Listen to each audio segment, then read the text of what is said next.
Hey, welcome to the launch video of Timeplus Enterprise. My name is Jove, co-founder and head of product at Timeplus. Joining me is Sarwar Bhuiyan and our newly appointed field CTO and head of solution engineering. Hey, Sarwar. Hi, everyone. My name is Sarwar Bhuiyan. I've just recently joined Timeplus, and I've hit the ground running, talking to prospects and customers of very fast-moving data to solve their business needs. So a bit about my background. I'm a software engineering by training, and I've been a software engineer and data practitioner for about 20 years now, from companies like Elastic and Confluent, and also I've worked in industry building a lot of business applications. So I think it's a very, very exciting time. I'm glad to be here. So Jove, congratulations to you and the engineering team on this new launch of Timeplus Enterprise. I'd love to dive deeper into what we're launching today.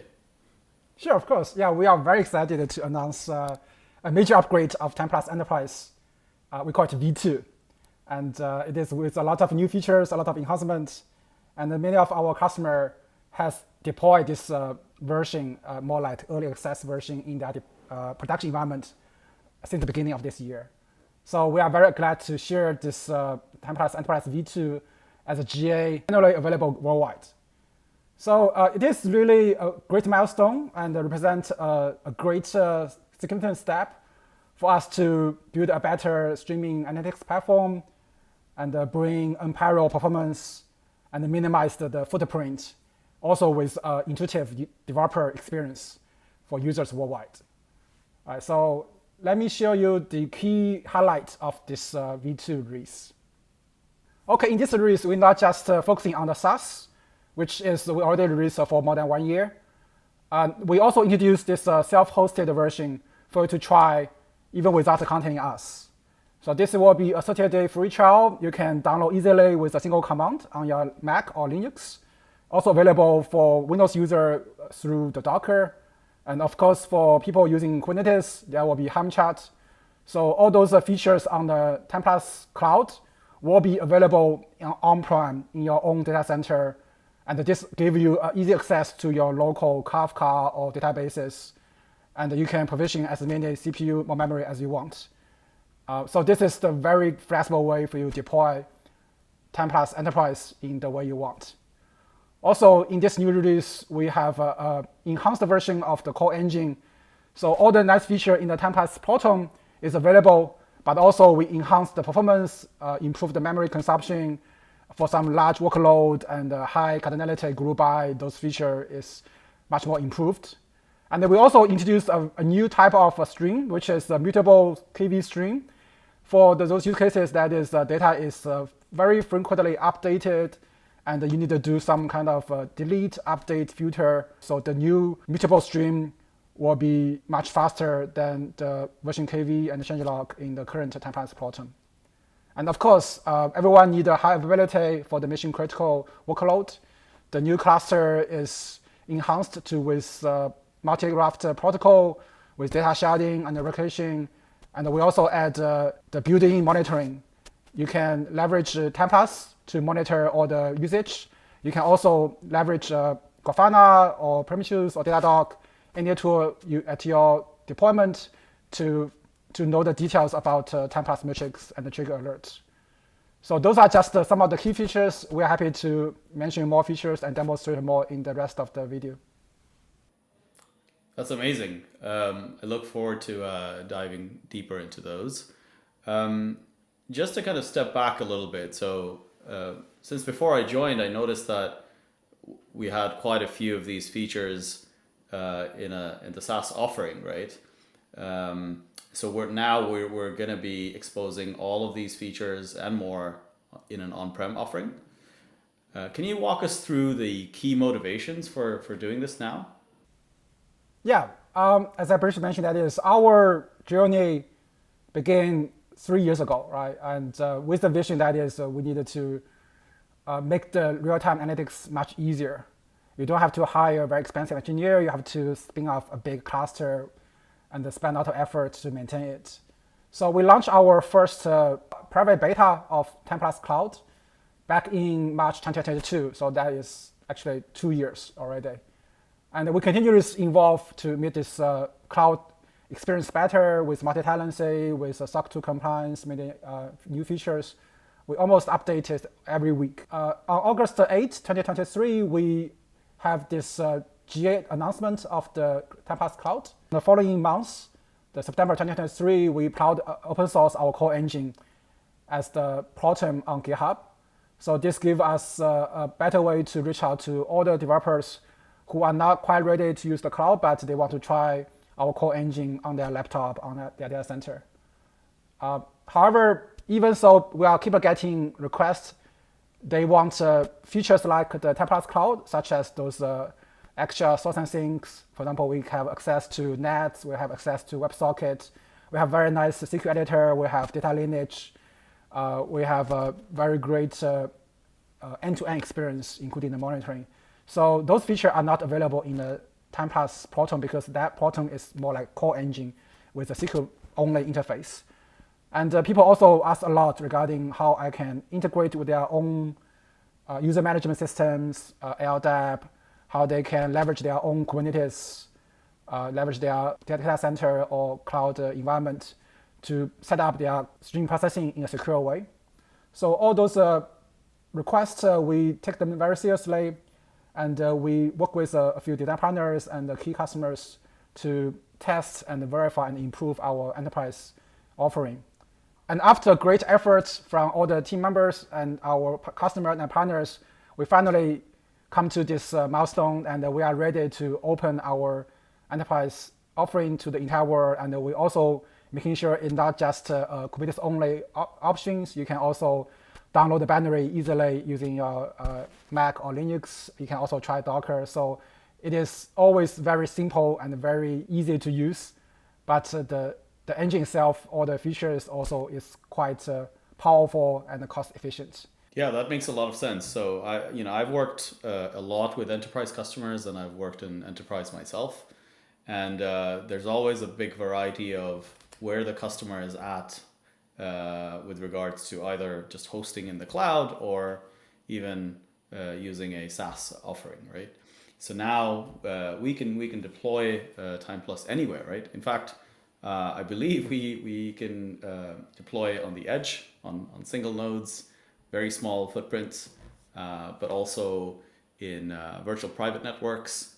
And that opens up a lot of integrations with systems and databases that are not publicly available, right? Exactly. It also means that means they're not at the mercy of Timeplus upgrading every day. Some customers want to upgrade at a much less frequent cycle, and they can choose to do that based on their policies, their security or maintenance schedules, right? Yeah, so far my time at Timeplus has been really fascinating, right? So if I can share a few use cases. Yeah, go ahead, please. Yeah, so one of these use cases is actually like just in fintech, where like different security data, right? Like the instrument data is coming through, and then that data has to be processed and used by applications like either in post-sales or like pre-sales scenario.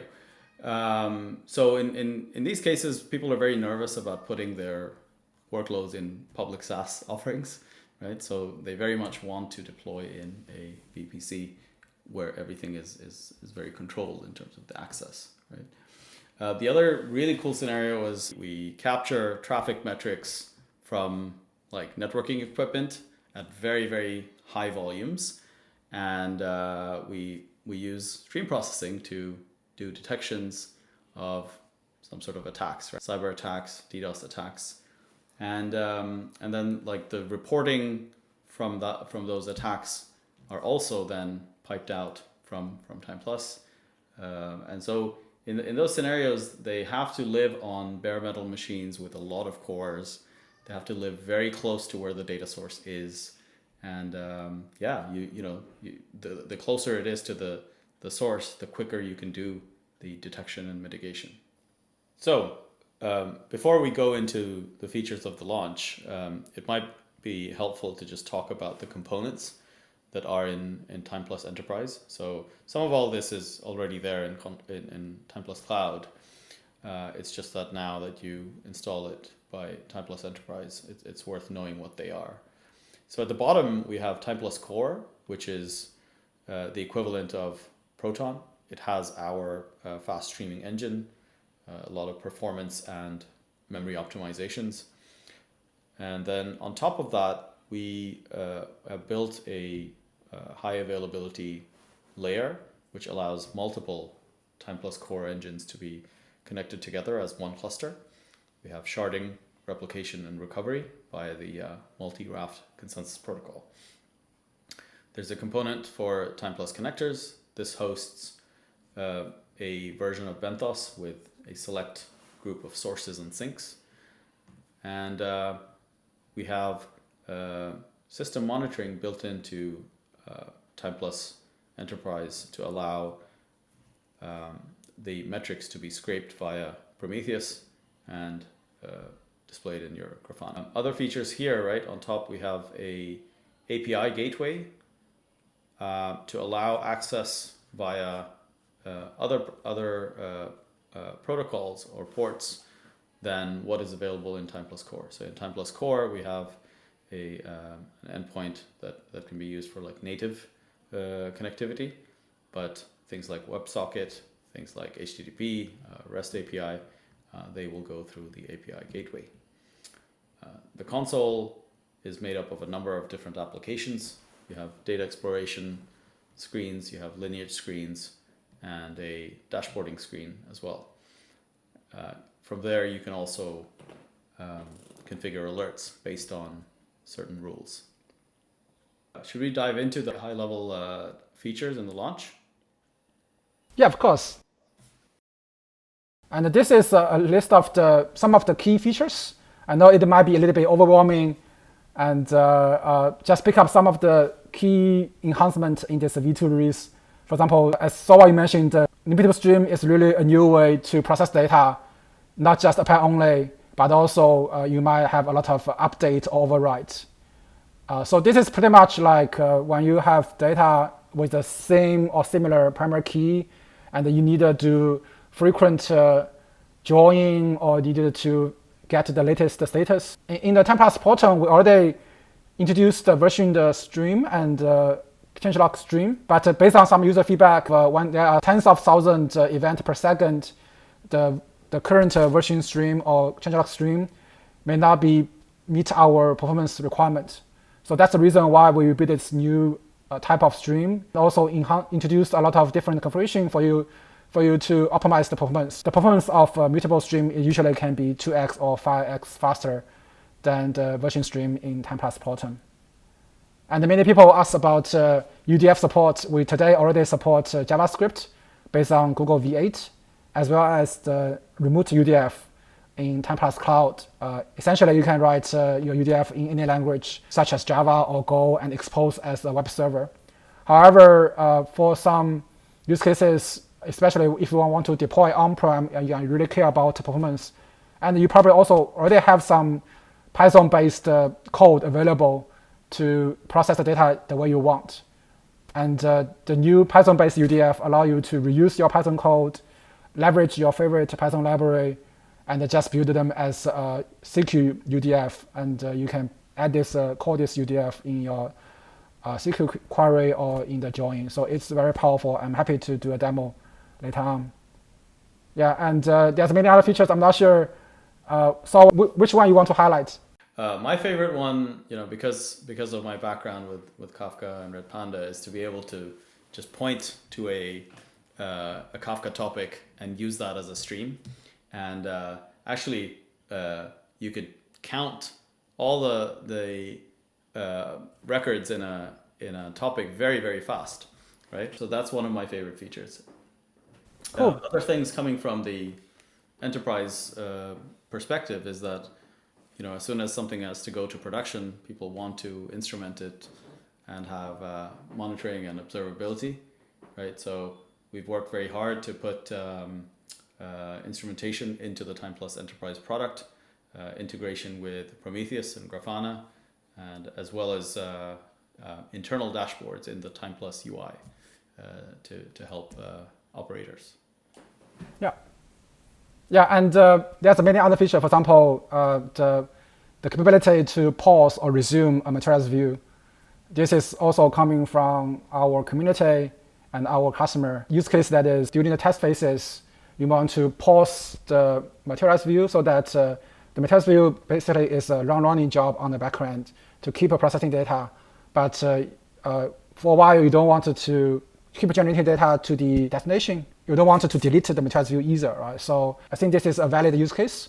So we come up with new SQL command for you to pause the materials view processing without deleting it. Whenever you are ready, you can resume it. So it will starting the query from the previous checkpoint and do all the processing and send the data to your destination, no matter it is the other topic in the Kafka or in Clayhouse or in other stream in Timeplus Enterprise. So there's a many example like this. We build and enhance Timeplus Enterprise based on a lot of customer feedback. And we already get a positive response from our users. And with this new launch, everyone can try Timeplus Enterprise. And please give us more feedback on GitHub, on our community Slack. Yeah, so that sounds like there's a lot packed in. It is. Can we see some demos of some of these? Yeah, sure. Demo time. Okay, there's a lot of features in this V2 release, but I will demo some of them. And we will also publish more videos and blog to showcase other features. So let's start from something simple. That is, we provide a very easy to use download experience. And we also mentioned that it's not just Docker or Kubernetes. You can also download it as a binary. And this is very efficient. What I have right now is a server with only one CPU with the ARM chip. And there's only 4G memory. So consider this is more like an edge device. It is very hard to run a decent stream processing workload on such a small device with Kafka, Apache Flink, or Apache Spark. But let me install Timeplus Enterprise. What you need to do is as simple as running a command like this. It will download the package from timeplus.com and an unprogressed file and start a server. If I show the file list, so you can see in the Timeplus folder in the bin, there are only a few files. And our core engine, the Timeplus D, is a single binary server with all the magic in. We also have some components such as the web or connector or app server to provide extra REST API access, provide the NAS UI, or provide extra component connectivity. But all you need is the single binary Timeplus D engine. And the Timeplus is to orchestrate as a single command line to manage others. So I think this is already started. So let me launch the UI. So when you started for the first time, you needed to set up your account. So for example, I put my email address, say timeplus.com, and I create an admin account. Then you can just log in with that account. This is our Timeplus Enterprise. It's already running. Let's create some sample data. For example, let's start from EventGen. This is a built-in data generator. Say this is DevOps. I want to generate some data, and I can create this data generator, and we provide this select star from the stream as a placeholder. You can just click run. Then you can see this is a streaming CQ, and you keep getting the new results. We also have this very nice dynamic table header to give you a rough idea about not just about the data type above this column, but also the value distribution. And by doing so, you can also come up with this data lineage. So you can have a visual understanding about where data coming from. This is from a stream generator, and send the data to the source. But what I really want to show that is Timeplus is the best way to query Kafka using SQL. So if I go back to the data injection wizard, I can choose one of the built-in connectivity, and I choose Apache Kafka. And it doesn't have to be Apache Kafka. It can be any Kafka compatible message bus. So for example, if I connect to my testing server on the Avin side, So I put the broker, username, and the password. Then you can see successfully connect to the Kafka server and list all the topic. I choose a GitHub event, and you can see data is coming from the remote server, and it is in the JSON format. And we already get the sample data, and based on the top level key value pair, we can generate a schema for you. You can just go ahead, give a name for this stream. So this is GitHub events, create an external stream. And again, when you run the query, this will get the new data coming to this topic. But this doesn't include the existing message. So Sarwar, you mentioned one of your favorite feature is to count the number of events in the topic. So for example, like if I wrap this stream as a table and apply a simple count SQL function and run the query, and you can see there are over 5 million events in the topic. And if you run this again, you will get a different number. Okay, so 5 million records, we don't really scan them one by one, so we try to apply some optimization. So in many cases, it can be just based on the Kafka offset. But if your message is more complex structure, we might have to scan more. But I think it still works in most of cases. I'm not sure whether, Sarwar, you like this feature. Yes, definitely. This is usually good for some platform ops people, but also developers to be able to do some quick counts in Kafka as well as the downstream system. It's a handy feature. All the CQ-based filtering or group by is easy, very intuitive to use. For example, like if you only care about, for example, a certain type of event, and you can see all the event now is in the push type, but you can still get a different payload, right? And when you click on the payload, we will show you this for JSON tree, because payload is a long string with a very flexible schema based on the current GitHub event type. When you needed to access the data in the payload, we also provide very handy, easy JSON processing. So for example, you can just say, I want to get the data from payload, and I want to access, for example, the size. So this is just more like a JSON pass. So we have this new column to access the data. You can also have more complex things like .a, .b to access next data. And some other cool features in Timeplus Enterprise, which is not available in the Timeplus Proton, is we have access to WebSocket or Nets or SSE or other systems. So for example, if I create a WebSocket data source coming from Coinbase, and you needed to set what is the message format. Again, we can say this is my market data, and all the data is put into a law format, a law string, which is okay because Timeplus is very powerful and easy to use regarding JSON processing. Then you can see we get new data, latest data coming from Coinbase. And again, if you click on the raw data, you can see what's the typical key value pairs, right? Then you can write SQL. By default, we extract all the value as a stream. So if you wanted to convert this to a float number, you just using this special language syntax. So this will be a float as a price. And that's it. Then you easily convert the raw stream as different columns. Then if you want, you can even build a chart. Say, for example, you can even choose one of the chart we support and add it to a dashboard, or even set a SQL-based alert if a certain stock or certain symbol reach a certain threshold, you want to trigger alert. Or you can even based on some stateful processing for the past 3 seconds or 3 minutes, if the price is keep going up, maybe you should buy, otherwise you might want to sell.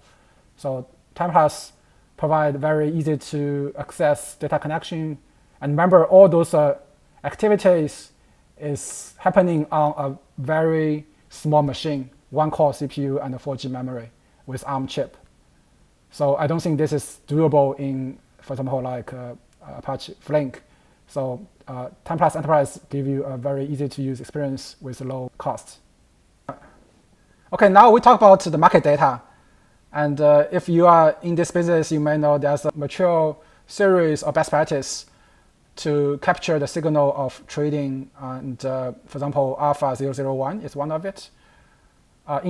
So let me demonstrate how to leverage Python libraries such as Pandas to build a UDF to easily process such data. Okay, so this is the CQ for create a Python-based UDF or user-defined function. This feature is coming soon and in the early access phase. If you have interest to try it, let us know. So basically, this is using the CQ syntax for you to create your UDF by embedding your Python code. So for example, this Alpha 001, take a 2 float. You can leverage NumPy and Pandas to do the processing. In this case, we are not doing very sophisticated logic. It's mainly like a rolling window to figure out what's the average for the past 5 windows, thing like that. Let me create this function together with sample data from a CSV file. So this is my local server, and I can, using CQ, to create such new Python-based function. And one thing to notice that is this feature is very powerful because it can leverage your local Python environment and the Python library to do many things. So this feature probably will not be available in the Timeplus cloud because the cloud is meant to be multi-tenant and secure. So, but if you deploy Timeplus Enterprise locally, you can choose your one of your local Python environment. So we do test with a different version of Python, but you can also choose your Python library to use. There are some built-in optimization for Timeplus to better work with Pandas and NumPy. And let us know if you need us to do more performance tuning for other Python libraries. Okay, the new function is created. Let me create a test stream and load some data.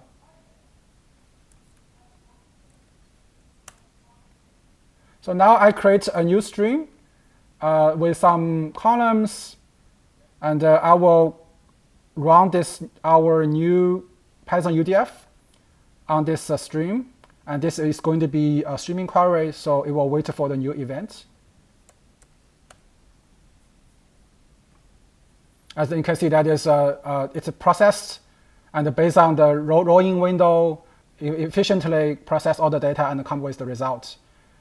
And remember, all the logic is implemented using NumPy and Pandas, and it is very efficient. And feel free to share your use cases about which Python library you are using and what problem you can solve with this new Python UDF.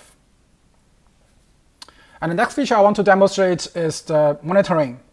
So Timeplus provides very flexible JSON parsing, multi-column drawing, and log processing. So in this new release, we expose those features not just for our own dashboard and own alerts, but also open this as a permissionless endpoint. So you can leverage tools like Grafana or Datadog or any tool support them to build your own consolidated visualization and alerting. So right now I'm set up this on my local laptop. So let me add more workload. So this is the Timeplus Enterprise, and let me create a new materials view by reading the data coming from GitHub events. We load the data from the past 6 hours, so there will be a lot of data to process. And if we go back to the Grafana dashboard, okay, now you can see that there's more events coming, and the throughput is climbing to 7 megabytes per second, and it's keep going up. So this is one of the demo that is we show the live metrics through the previous endpoints. Okay, next let me show you the new KV stream. So the new KV stream is, as I mentioned, it is meant to be solve the use cases that are frequent updates for the same primary key. Now we have this single stream GitHub event. It's read from a Kafka topic, and this is the live event on GitHub. And let me create a new mutable stream. And this stream is have the new syntax. We probably will rename the KV to mutable, so it will be more intuitive. And you can notice that it is using a new engine, and you can set a primary key. And when I create it, and if I load some data to it, for example, I can use a materials view to load the data and send to this new KV stream. So this is a new materials view to read from the data and send it to the new KV stream. Let me create it. And if you just run a query on the KV stream, it's a streaming query, and it's dump all the data coming from the external stream. If you notice that there's a multiple event for the same actor, because the data can be duplicated, or the same primary key can be updated multiple times.